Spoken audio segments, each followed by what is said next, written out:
Next, we have to prove the other property of complex root of unity, that is the sum of the three cube roots of unity is equals to 0.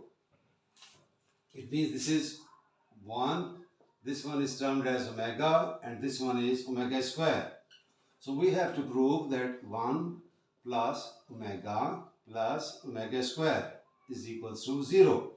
That the sum of the three cube roots of unity is always equals to 0. We have to show it, prove it. So we write the first one is 1 plus omega is minus 1 plus square root minus 3 over 2 plus omega square. What is omega square? Minus 1 minus square root minus 3 over 2. We can take the LCM as 2. So 2 times 1 is 2 plus 2 ones are 2. This whole numerator remains as it is.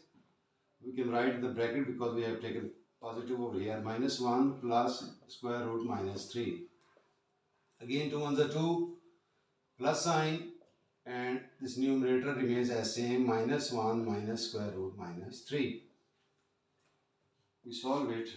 2 plus, and now we can write plus into minus, minus 1 plus into plus, plus square root minus 3 plus into minus, minus 1 plus into minus, minus square root minus 3 over 2 is equals to, these two terms cancels out, and 2 minus 1 form minus 2 over 2.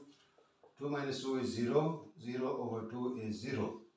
So we have proved that the sum of the three cube roots of unity is 0. This is very easy. Thank you. Bye.